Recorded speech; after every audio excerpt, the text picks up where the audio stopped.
Let's continue the ride from night before last. In part, you remember the general basis I was speaking on night before last time we met, about this alleged ruler who one time said, let the people say whatever they want to, and I'll do whatever I want to.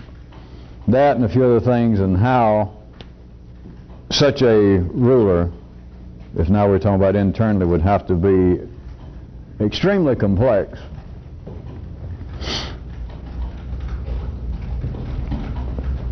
And a few other things, but let's start basically around that area. The opening gambit for tonight is, how about this? Shall I start off dramatically? Lo, the other day I was pondering. Consider this. Most people seem quite content, if not downright pleased, to merely run errands for the king. That's what I pondered. I didn't actually ponder it, I thought it. I didn't actually think it. That's the way things are, and then I took note of it. Now we're getting somewhere. In the dance, I point out that it takes, at any given time, of course, two people to dance. And some people who deal in faulty arithmetic might believe that half the people in the world then are leaders and half the people are followers. And you should be ashamed to think that crudely. Most of the people are quite content to do no more, and I repeat, many of them, or some of them many times, and many of them sometimes, are downright pleased to merely run errands for whoever the ruler is. And to stay with the springboard, it's got to be obvious if you're fairly well read at all, but you should be to be here. Not that it'll help you any, but you should be. Well, I mean, not that it'll help you in the sense you think of helping you, but at least some of the things I make up, some of the things that I recall from the history of man makes a little more sense externally. One of them, again, I point out, there has been throughout the ages, right up until today, especially the so-called Cold War, that people in areas of life's body, people on this planet in areas that seem to have more external freedom, look upon those who seem to experience less. The Western world looking upon the Eastern Bloc countries and Russia and etc. post-World War II. And many people that pass for intelligent in the city, that pass for learned, say, how in the world, how can these people be kept in such submission? How can they stand it? The majority of people, most people, are quite content to run errands for the king. To believe that just because someone seems to be suppressed vis-a-vis you, that they are unhappy. You don't know much. There is no such thing, of course, as any kind of objective three-dimensional standard by which I can prove this, because it's not even true. It's just simply correct. That oft times you could never see it, and I cannot prove it, because there is no objective basis. I said that twice, so are you ready? That you could look upon someone being oppressed from your view, and that your view, from your view, would not be faulty. That they are experiencing less apparent freedom. They are under the rule of someone more autocratic than you are. And therefore they have got to be less, what should we call it? What's that word starts with H? Hop along. Happy. That they are less happy than you are. And you would be wrong. I repeat one more time. For those of you who don't understand, this is not the only thing at work, because life does not operate on the basis of only things. But one of the ways to look at people who stay in the service, those of you who've never been in the service, those of you who ran from the service, those of you who've seen movies about the service and thought, Jesus, that's worse than living in Russia. Now, I won't say that that's a faulty observation, except there are people who make it a living, career people. There are people who are incarcerated for a living. As soon as they get out of jail, they go back to jail. And from some views, you can say, my, that must be horrible. And to them, it's not horrible. There are people who not only insist on dancing backwards, they're wired up to do so, they in fact enjoy finding someone with about size 18.5 feet, wearing boots with hobnails in them. And forget any apparent clinical city analysis of masochistic people and psychological problems. You are wrong. Most people are quite content, if not downright pleased, to merely run errands for the king. That may not sound harsh. That may not sound like that they're getting kicked around and locked up and beaten with a tail of 10 cats. That's a little worse than it used to be. It's not simply that, but look at it this way. If you took the description I just gave and mentioned that someone's life amounted to being an errand person, see, I can be non-sexist. An errand boy, that sounds even worse. Does that not sound like an extreme step downward even from being, let us say, middle class? That is all you do is run errands.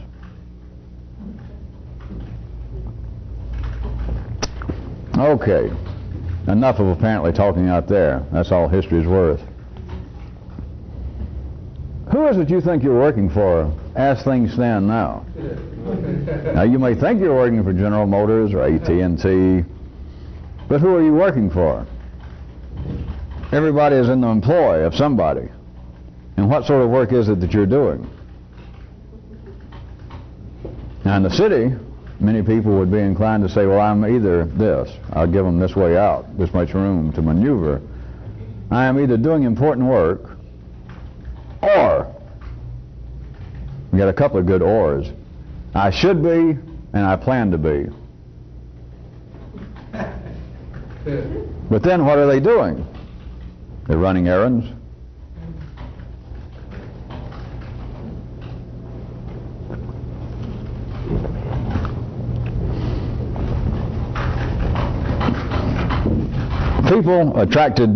People wired up to get involved with this. And a peculiar sense that is verbally impossible, if we're speaking of verbal reality, are not only not content to run errands, but one description of the drive behind this, coming from life, not from you, but is another small part of life, that is, to wit, you and some people, not only not content to run errands, but apparently not going to be content until you're king.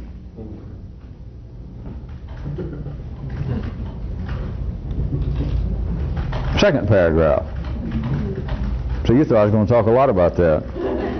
After seeing and feeling what was going on, I'm not going to tell you any more about that. You can figure out anything left to figure out by yourself.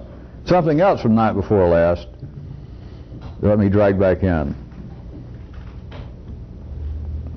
One or two people lit up just when I touched on it, and several more looked as though it made no sense whatsoever. Do you recall while I was talking about this alleged ruler who said, let the people talk as they want and I'll do as I want?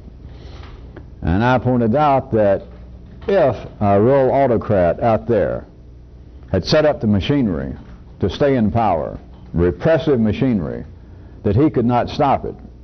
And I said it sounded as though, well, certainly he could. I want to press a little bit on with that. Did everybody remember what I'm talking about? That I said that would be impossible under certain conditions. So let us imagine out here a certain ruler somewhere, through whatever means. Let's assume that it came about not through heredity, through some coup. Somebody has taken power out there. And of course the purpose of power is to hold on to power. They set up the machinery of suppression to keep the people dancing backwards. I said it would sound possible night before last, and it was impossible, but now let me see if I can't get some of you to get a glimpse, because this is just another prime cut example from the shank of life, wherein you listen with one ear and something I can describe that's going to be fairly straightforward, and you say, yeah, I can hear all that. I've seen that kind of stuff even in movies. I can imagine, I can just see what you're talking about, and then I say, all right, and so that's possible. Well, yeah. And then for me to suddenly say it is not possible, you've got to be able not only to jump to the other ear and hear in stereo, you've got to get somewhere close to the good old erstwhile abandoned attempt at quadraphonic playback, because you've got to be able to hear both sides and then understand that it's not an either-or situation. But in the city, the verbal reality is that this is possible. Ordinary consciousness can't hear further. If I say, well, if that's possible, how come it's never worked? So listen, because it's true and it's not true, which makes it correct. This person takes power and sets up the machinery of suppression. And now I got to play with reality. Through some fluke, after a few months, this ruler is overcome by feelings of compassion. Little democratic tendencies begin to tingle up and down his spine, and he turns to this machinery of suppression, which is normally referred to as the military. Whatever they call it in their place, it's still the military establishment. And he says to this machinery of suppression that has already been set up, he tells them, back off, let the people demonstrate, let them talk, don't really interfere with what they're doing in the street unless I give you the word. That sounds as though it's certainly possible. Once the mechanism for suppression is set up, it tends to function. And if the scenario I just described, which verbally is reasonable, is possible, were it to occur, do you know what would happen? I believe some of you suspect. The military, that is the mechanism for suppression, very shortly would turn on the ruler. Anything that is established tends to function for the purpose. Now, this does not belie the fact that I have pointed out to you that all organizations, all institutions never fulfill the stated aim.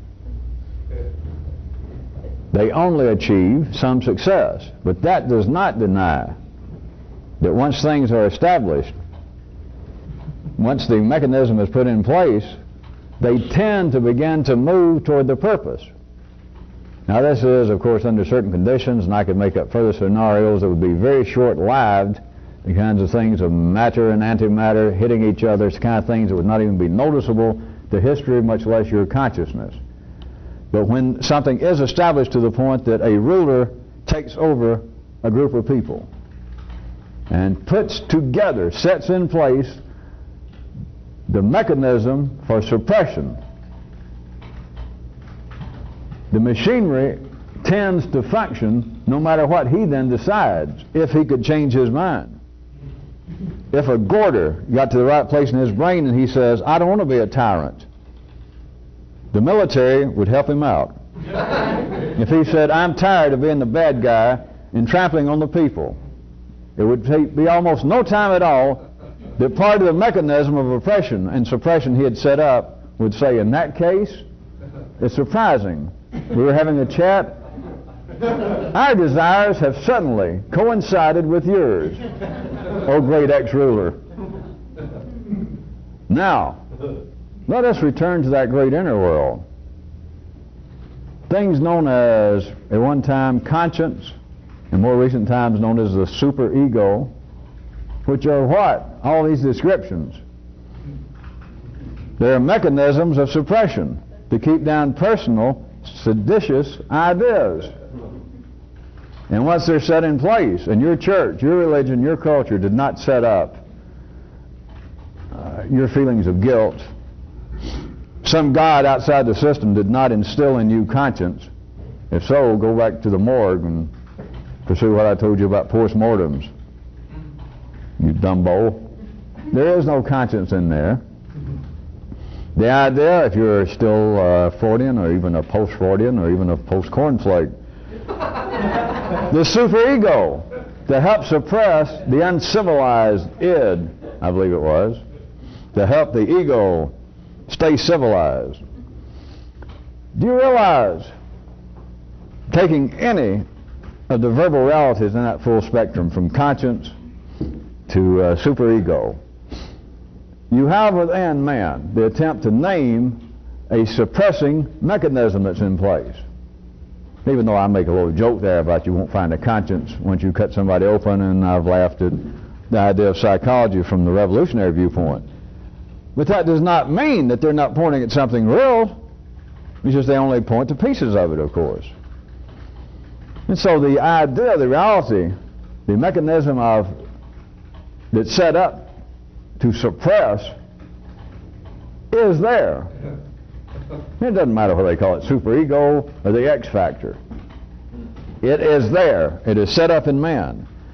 Now look at what much of religion claims to be about. Look at what the clinical practice of psychology and psychiatry purports to be about.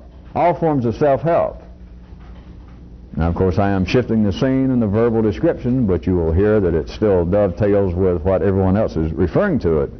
No matter what terms they call it, of making one more emotional healthy, making one a better blank, Christian, Jew, Muslim, human, what are they talking about?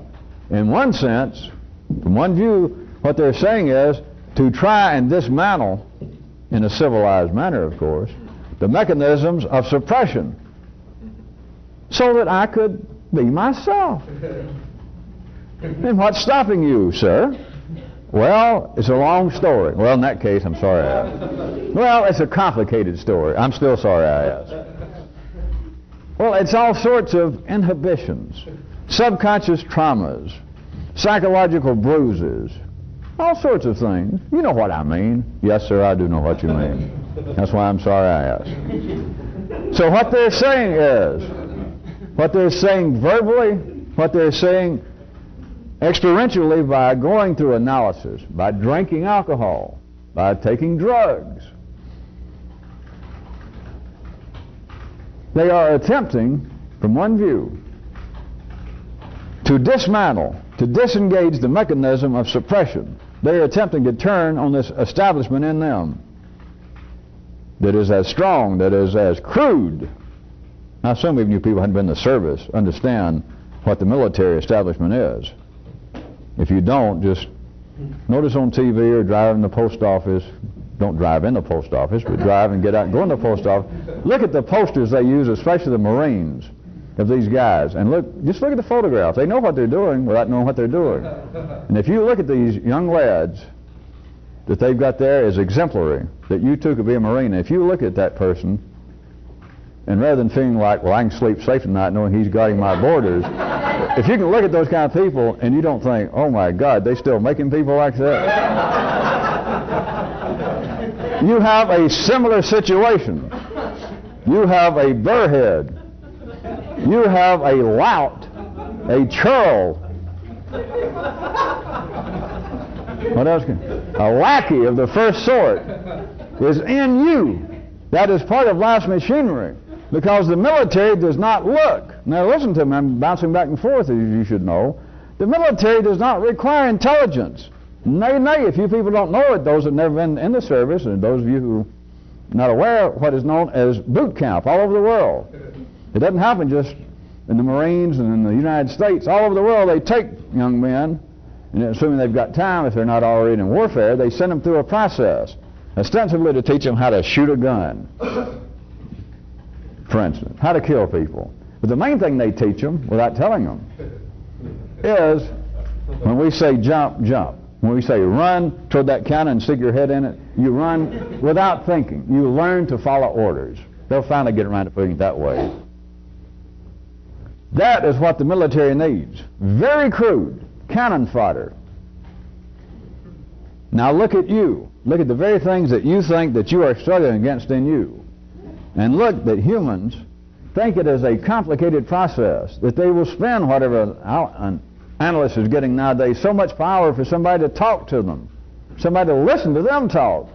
People will drive across town, put money in a box to talk to a priest, a rabbi. They believe that what they're dealing with is something very complicated. They're dealing with something that is no more complicated than the intelligence level of the military establishment. The kind of brutes that a tyrant puts into the machinery to set up the machinery of suppression. And it is in you. The machinery was set up, we're all born into it. But then it just creates another faux complexity To believe that, all right, I'm trying to deal with these kinds of inhibitions which I know have got to be unprofitable for me. I know they're hindering my emotional growth, my spiritual development, my blooming, and it is something complicated. It is not complicated. It's not complicated at all. It's no more complicated than if, literally, I was talking about the external world, and this ruler has set up the machinery of suppression, which is what the people, the military, I'm using that in a wide sense, you understand, and I'm using it emblematic besides literally. The kinds of people drawn into that, you understand, the world is wired up correctly. People are policemen who need to be policemen. People are priests who need to be priests. You don't have the two getting confused. You don't have a guy go through a theological seminary and get out and be a priest, and when they look in the mirror, or when they graduate, and they give him his collar, and he looks in the mirror and he goes, "Where's my gun? Where's my badge?" And they say, "Well, you graduated, you're now a priest." He goes, "Jesus, I thought I was in police academy." Does not happen. Life puts the right people in the right jobs. You should know that, since most of you are unemployed. Oh, all right, misemployed.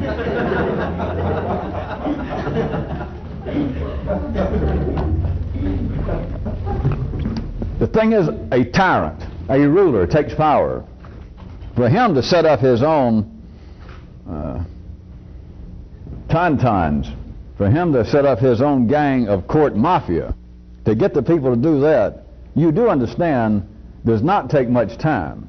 The man does not have to go on a recruiting spree. He does not have to, as the Marines do, in the services in our country, try and solicit and beg and offer. All he's got to do is say, "I got some openings, pass the word on the street. You can carry guns and shoot people and kick them around, and plus hang around the palace and probably steal a lot of money."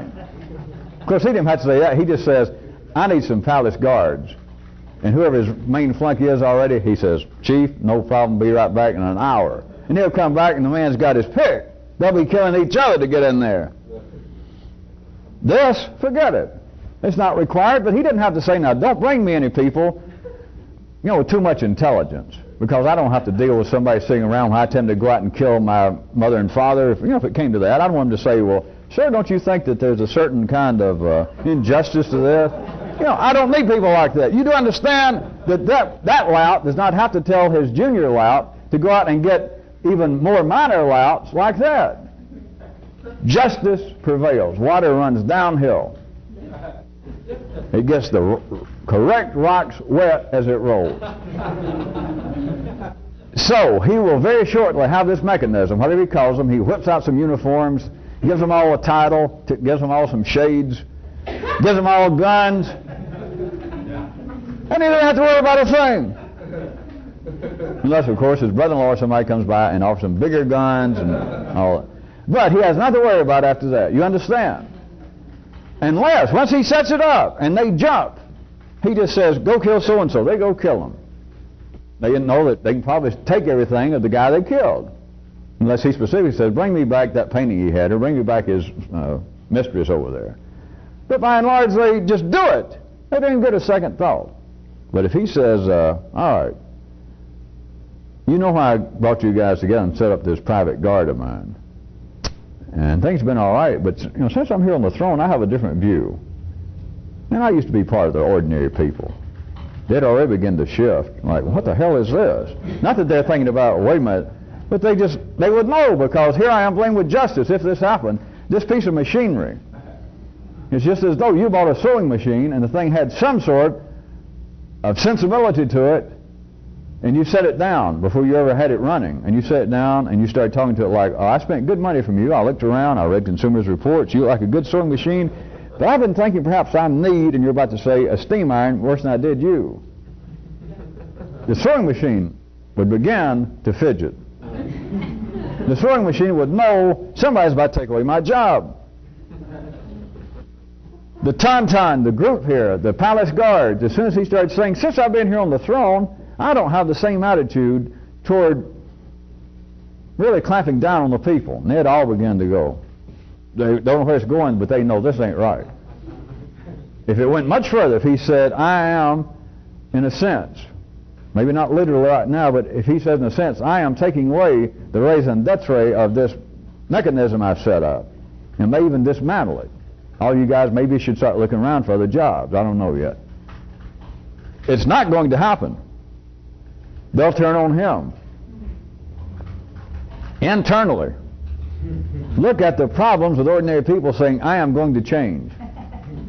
People who say, well, I was brought up as a Baptist in the South, and I have very strict, they tried to instill in me a strict sexual code. I grew up as a Presbyterian in California. Presbyterians had any sense of morality. Don't rap me, it was a joke. I should have said Episcopalian, shouldn't I? And a person says something like that. They believe it.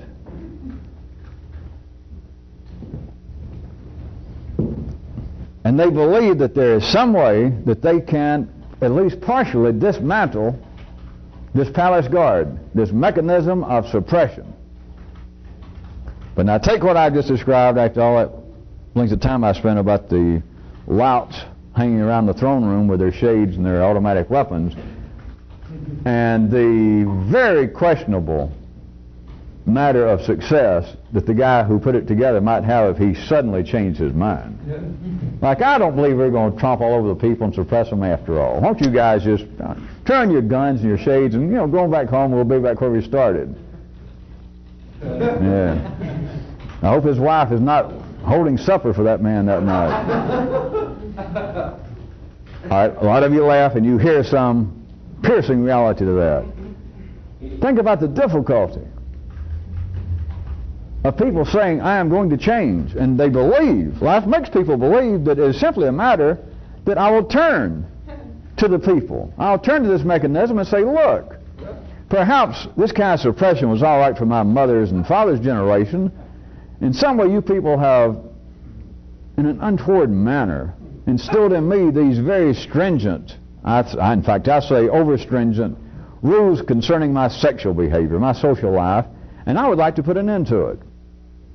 And this suppression mechanism inside goes, right. Yeah.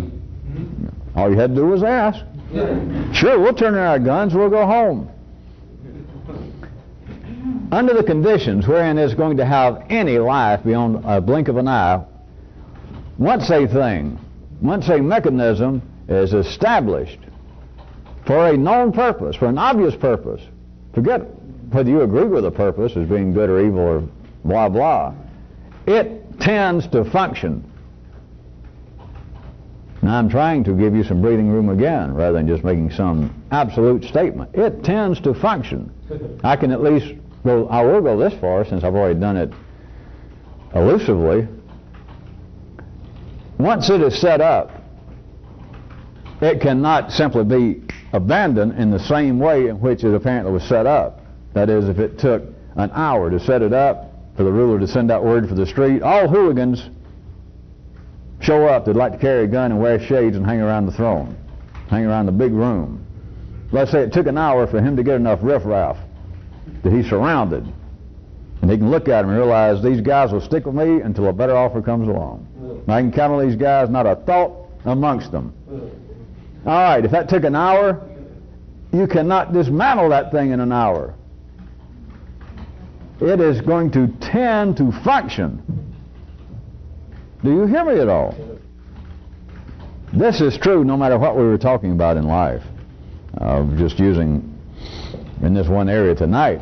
But once you see something in life set up, and you may look at it as being a calamity in the making, but once something is set up and the purpose seems known, and you may disagree with the purpose, you simply read another country, another community, some nation somewhere says, all right, we've decided we're going to do so-and-so, and we have already informed our cabinet to make arrangements. We've already directed our military to start these operations. For you, for another whole country, to go, wait a minute, no, you can't do this. If people actually learned anything, as they like to say about history, when does that ever happen? I'll tell you when. It wasn't in the 1400s. It was never. That was when. Because once things are set up, Once a piece of machinery is set up with a known purpose. What I'm saying is that to the public, to some large number of people, somebody announces, all right, we're going to do so-and-so, and they announce it to a large number of people. Unless this is going to be a blink of the eye, which it will normally is not going to be that if it got far enough for it to be announced to a large group of people.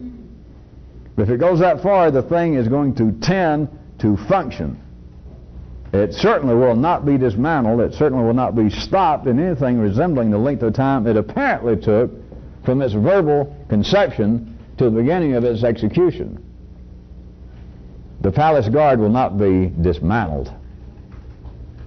They will not cease to fulfill the function of suppressing what the people do.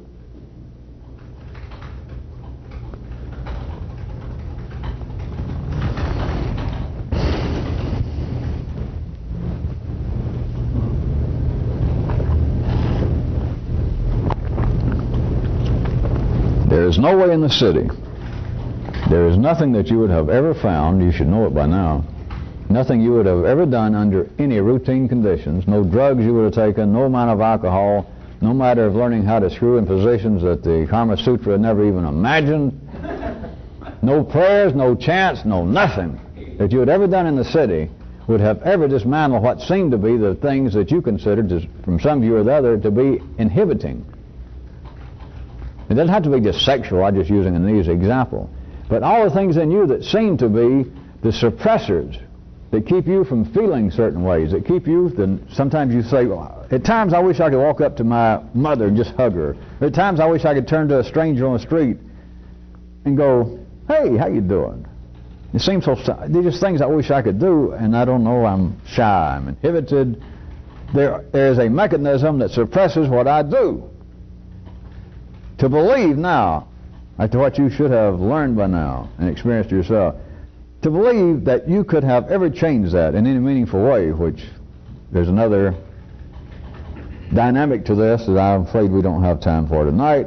If somebody remind me, all right, perhaps next time. It's a way to measure certain things. It's the ESR. If I don't forget it, I'll talk about it sometime. But if you still believe that you could simply dismantle this, or that if you had stayed in analysis long enough, or if you had stayed chanting as you used to, or if you would actually fast 14 days out of every 20, that you would finally be able to in some way expand your limits, which is what you're saying is to break through certain oppressing mechanisms that are built into me that you think that you picked up, that you think that your family, that your experience. So you think that the tauntauns were just implanted in you by your family or by somebody.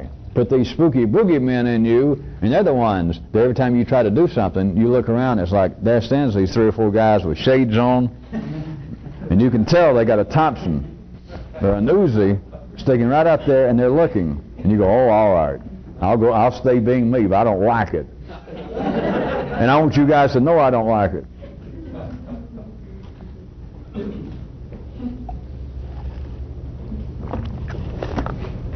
Even though things, once established, will tend to function.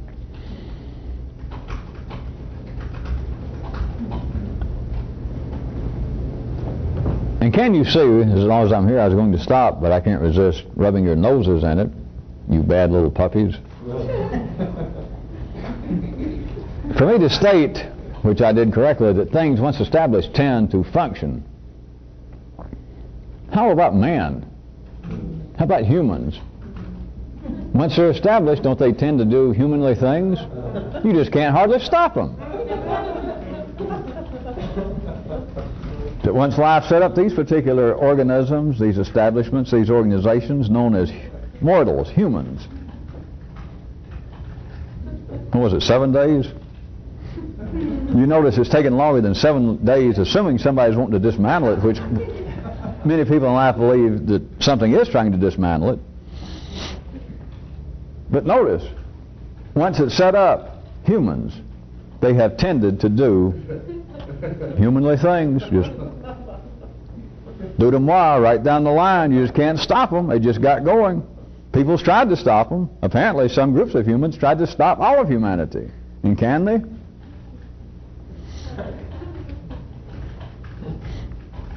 We got to turn the tape over.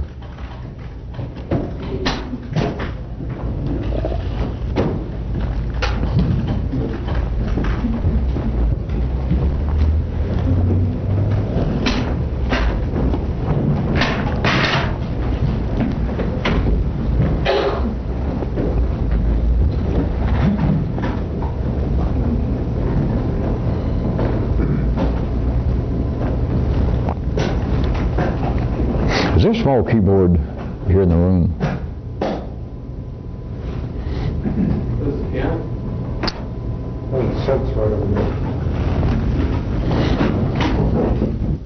If I wanted to walk over and do something, you think the camera would... You could pick it up for a few minutes, couldn't you? Not tonight. But talking about the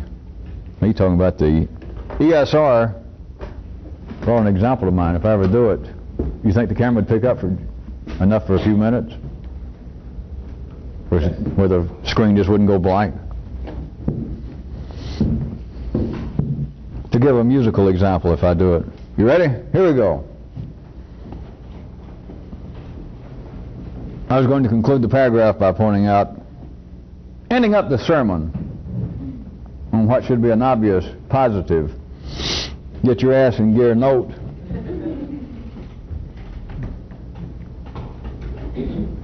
To be your own proper kind of attempted ruler is to let the suppression machinery do as it's going to do, since you have no choice. It's not going to get any worse. It has no more power than it did have. Let the people talk as they will, which they are going to. If you had been watching your life all along the way, you'd have seen that it's never changed. You have been a victim of the ESR. You have got to let the people say what they want to, and then you have got to do the damn doing. And it may be almost in another area, which is another reason that I like the metaphor that I have used and the drawings I've used of a city and a revolutionary camp of being in a different area internally, because it is not an ordinary revolution of going back in the city and whipping everybody into shape. We're trying to recruit everybody, trying to straighten everyone up. It's somewhere else. The city goes on. If the city don't go on, the bushes ain't going on. And if the city doesn't go on, in fact, the way it's going on more or less now, none of this would be possible. You need a good, stable city. Even if you thought when you were there that, listen, I am living in the epitome of Bedlam. They just got the wrong name for this place. It's actually Bedlam or Babel or Doomed City. But it's not. But you have got to be able to find somewhere else inside and let the rest of it go ahead as it will anyway. Thank you. And do the doing. Not talk the talking, and not do the talking, and not talk the doing. Do the doing. Or as it's actually known as do the damn doing.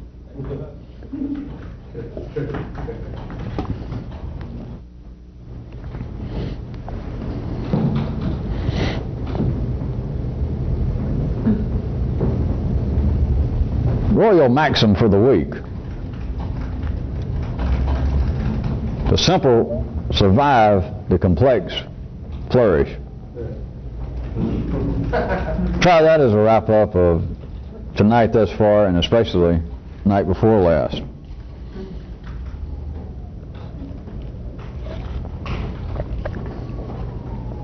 I'll give you another view of something else I've mentioned before that I said very specifically and literally, but now to tie it with something I have said since then. You remember one time I pointed out and just said very directly that everyone should be out of debt, that you got no business being in debt. If you're already buying a house, I don't know what to tell you. But other than that, debts in which you're already involved, you shouldn't be in debt. Now, since then, I have point out to you that ordinary intelligence, ordinary people take time as being an external clock. It is an external phenomenon. Let me tell you something about debt. Being in debt helps reinforce the sensation of there being an external time. Do it not. That's why God and bankers made monthly payments. But it literally, since it got a few chuckles, get over chuckling. It's not a joke. Part of the potential negative payoff of being in debt is it reinforces, literally, the sensation that time is an external matter. Because come the 5th, you got to have that payment in. Or you'll lose the car. You'll lose whatever installment, whatever it is that the installment payments are paying off. Look how important it is when you're in debt, the month by month, that here it is, the 5th is upon me again, the 1st of the month. You should not be in debt. You should be debt-free. It will keep your intelligence almost glued to the sensation of time being an external matter. It is almost impossible to pull yourself away from some degree of involvement with that unprofitable sensation. It is a city sensation. You have got to be able to find a more, which is there, but a more kind of serene, useful time that is closer to the internal time. But it is in conflict with such things as, now I have to put it in words and it's crude, and so don't just laugh, but it's a fact. It's another kind of time that is not one that you dread the movement of time, which you do when, good God, it's almost the 1st of the month again, and I have got to come up with such and such.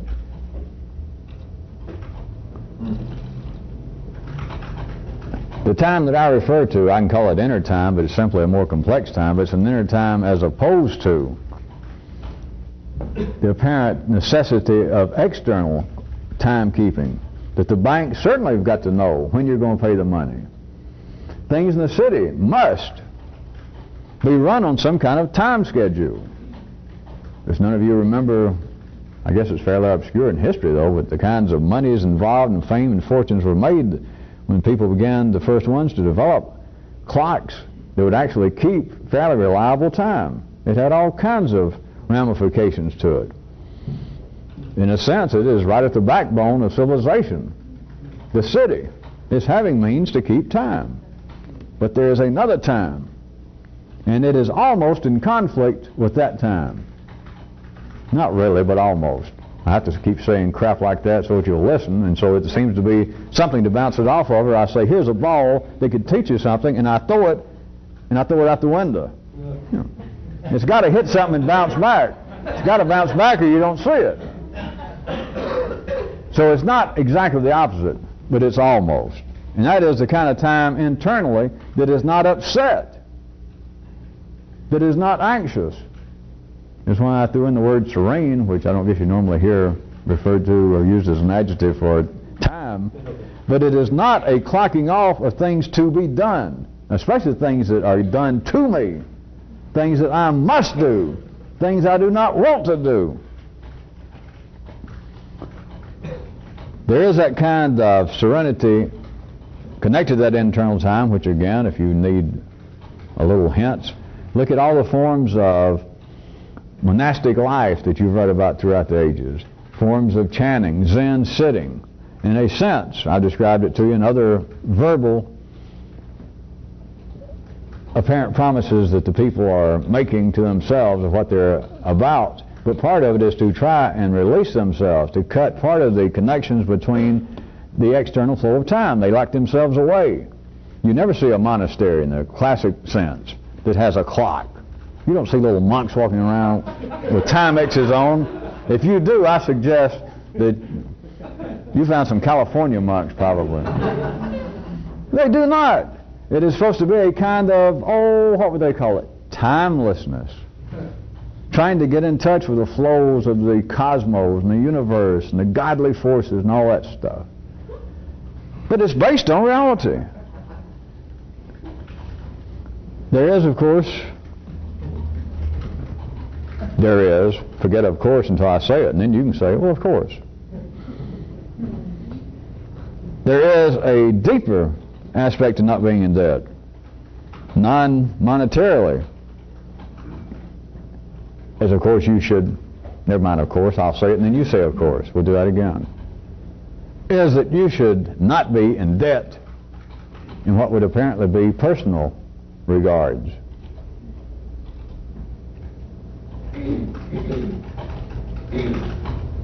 Emotionally, as you would call it. Guilt, that's the word, guilt. To feel as though that you owe your mother, your father, your brother, your aunt, your first husband, your fourth wife, your little children, that you owe them something. That is part of the palace guard. I referred to the matutes, the kinds of louts hanging around that you would get if you wanted a palace guard. And everybody laughed. You could picture these kind of dumb-looking, real big, burly, unintelligent guys with shades on, packing rods. Bankers. Same thing. Everybody in the city is the same thing. You just take it when I point out one example that, I can see that.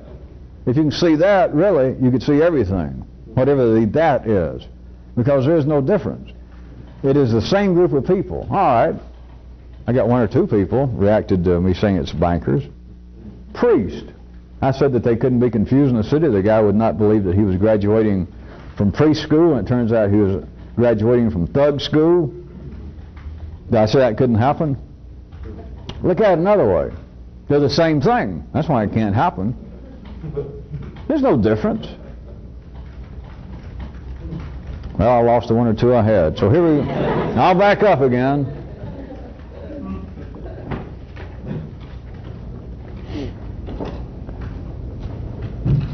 Your nervous system, the people tell you, sometimes the people that apparently are hanging around the throne close to being your ruler in the city sense, tell you that you have done despicable things, that there are debts that you owe your mother that can't be paid. Of course, it really wraps it up. If there are debts you owe your mother and she's dead, then you can forget the last part of the sentence, it can't be paid. And that's just superfluous to say that. And in the city, people take this seriously, as they're supposed to. But you are dealing with thugs. You are dealing with a piece of very crude machinery set up to suppress. And one of the ultimate forms of suppression is not just a gun to your head and not just these thugs on every street corner. The great suppression is debt.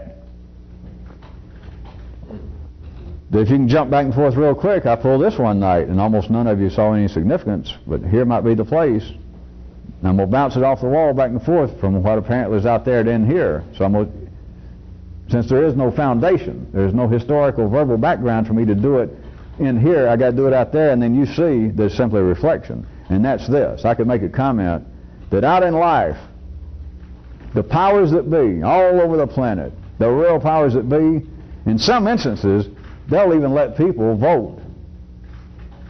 And apparently select their leaders. They'll let people vote. They'll let people speak up and put out newspapers. They'll let you do anything but what? Get out of debt. All over the world, 96% of the people are going to die in debt.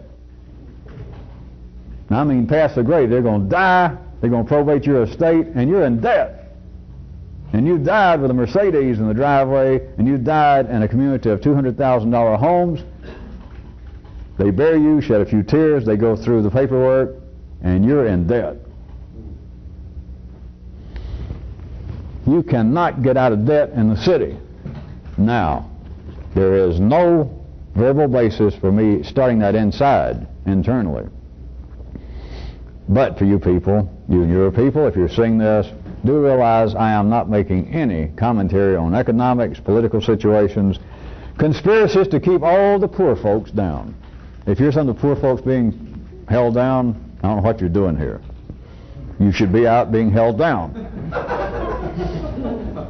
The suppressing mechanism that is in place comes out not just as guilt over sexual matters, not just as religious mumblings that people may believe they're hearing from the guides. It comes out in the feeling of personally acquired debts on this planet.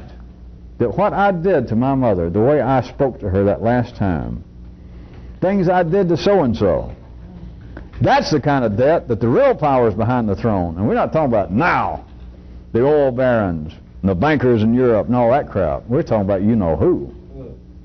I don't know why I keep pointing. You know who. Is it going to let you out of debt? Sure it is, yeah. That's why it's given us religion, psychiatry, alcohol. What better way to keep a band of all dressed up little piggies in line is the word keeps coming down that up there over the hill is slop and all the mud you could ever want. It's just over the hill and the line is moving. You can tell it's moving. Why? Because it's another month's gone by. I'm a year older. Time has passed. So the line is obviously moving.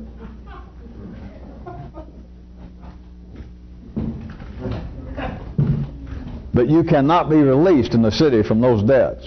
You have got to see that there is no release from those debts. They're not even debts. It's life. Those of you who have been around for any length of time, and those of you who have not, I'm not sure that I can fool around with some of these areas much longer, because someday my line's got to run out, doesn't it? Fat chance. Well, at any rate, that none of you should be that deeply embroiled anymore in feelings of past transgressions, even to your family. Everybody, whoever your spiritual hero was before you came here, assuming that I haven't, well, sure I've succeeded. I assure you that Buddha, Moses, Jesus, Muhammad, and my Uncle Fred all felt like that they had mistreated their mama. All of them did. It's not, and don't think that it's just because the old jokes go that, you know, Indian mamas make little Buddhas all feel that way. I know all the jokes about Hindu mamas.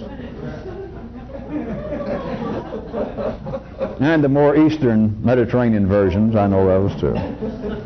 Your mama didn't do it. Life did it. And life apparently, see, in the same way, if those of you who didn't see it again, when I said that in certain areas, life will apparently give people freedom. Let them vote. Let them get out in the street and talk. They'll apparently give people just almost unlimited external freedom, except from one thing. They will not let them get out of debt. Now, life will apparently give you all kinds of freedom. Life will let you say, I don't believe in the gods. I don't believe in morality. Yeah, but think what you did to your mother that time. Yeah, but I don't believe in it. Life will not let you out of debt. You have got to get out of debt. You can't buy your way out. You can't bargain. You can't talk about it. You let the debt continue. You let the people say whatever they want to. Let them talk to the bankers, to the thugs, to your mama. Let them do it.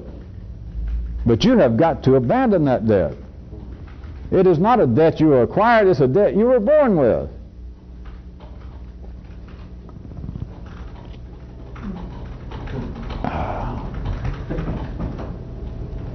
There's another way I can put this, if it'll help you at all. I could say that was another stage. Beyond that is you can't be in debt to yourself. That if this helps with my verbal map making, I could say that is the ultimate statement for this area tonight. Is you shouldn't be in debt out there. You should literally not be in monetary debt. You just should not. I told you that. I don't preach on it. And I know that many of you don't see any significance to it. You shouldn't be. I can say that's one level. The second order is you can't be in debt non-monetarily. That is, you cannot be an emotional, spiritual, whatever you want to call it, debt to other people. Or what you owe them, what you feel guilty about towards them. Now I can say the third order is you can't be in debt to you. That partnership. So I'll leave that as the little dramatic finish to that, if that helps. It's simply an extension of the second level. But you cannot be involved with apparently debts to yourself, that is, guilty that, well, I have said that I was going to quit smoking for 7 years. I've said I was going to quit drinking. I said I was going to quit running around on my wife. Have you? Well, certainly I haven't. I wouldn't be saying that. I wouldn't say that I've been trying to do it. There it is. Life apparently gave you the freedom to run around on your wife or your husband. It gave you the freedom to vote, but it won't let you out of debt. Well, yeah, it gave me the freedom to do it, but I don't like it. I suffer over it. Which brings us back to that old joke about what it is to be a Southern Baptist. It doesn't stop you from sinning, it just stops you from enjoying it. Surprising, even the Baptists got a little piece of the truth and don't know it. They just take it as a joke. Is life will let you do things. Life will let you drink. Life will, and I'm not picking, you know, but now on these things in any moralistic sense. But let you do things and just give you the freedom. You do it. Let's say that you did grow up in some religious household that was strict, and they said if you ever have sex out of marriage, or if you ever let alcohol pass your lips, you're a goner. The gods will get you. So first you try a little beer, and then you try, something really good, have a few drinks, then you pick up somebody. You're drunk and you're fucking, and nothing happens except, hey, this is not bad. Compared to having root canal work, I like this. Then you do it 2 or 3 more times and nothing happens. Right? So apparently life, to go back to my political example out here, life gave you freedom, political freedom, even gave you the right to vote, to do almost anything you want to except what? Get out of debt. The state will never let you get out of debt. The powers will not let you out of debt. They will not give you a life of freedom from debt. So apparently life will let you do things. All sorts of things, except what? Get out of debt. You got to be out of debt.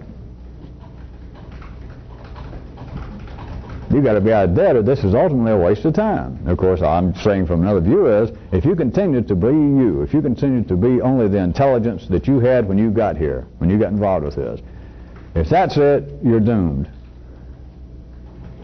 If that's still your foundation, if that's still where you're anchored, you're ultimately doomed. And a lot of what I've been doing, especially for the last, most of this year since we took in these new people here in Atlanta, it wasn't just that, but that's a piece of it again, of turning the merry-go-round up another notch. Up, not faster, but up. It's for you to see the kinds of things that you have specifically always taken as being problems to deal with, that you even thought that I would help you deal with, or this kind of activity would help you deal with. That's how you deal with it. That's an old spiritual term for you, for you people who are not Italians. Well, for you people who are from the great Southwest, that is a spiritual equivalent of which the Texas Longhorns, as a matter of fact, now I think about it, again took from the Italians. I already forgot that for a minute. Which means your wife ain't out shopping.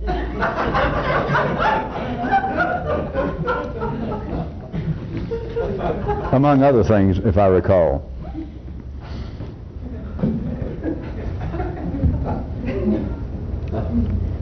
Well, we're almost out of tape for tonight. I say that too often. I'm almost out of things to say tonight. I never said that. Well, I can't think of anything else to say, so why don't we stop? Maybe you think that I can't lie with a straight face as straight as in. Well, I can't think of anything else to say.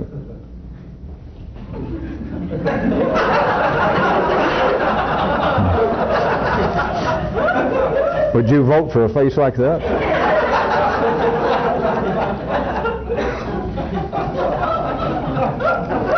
Sincere, honest, straightforward. Yeah.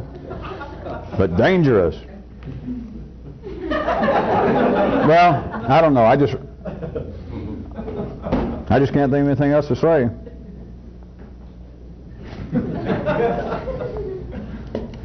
I had some notes written on my cuff, but I've left my cuffs at home. That was it. I had the answers written down to all the questions I give you people about how does so-and-so happen? How can this happen in life? You know, I'm always asking these questions, and I had the answers written down, but they're on my other shirt. So, I guess that means we'll have to stop for tonight. Unless I could borrow somebody's shirt. Do you have any answers written on your shirt? Well, of course, I can give one answer. When I was asking, how is it that life can operate when not one person or any organization, you know, remember that? That no organization, from the post office to a religion to a government, that all that's needed to know to run it, that not one person, there's no one person, the head of it, the head of the church, the head of the post office doesn't know it. You remember that? And I said, how can this be? All right, even though I didn't bring my shirt, I can at least answer one. How can it be? And the answer is J.C. Penney.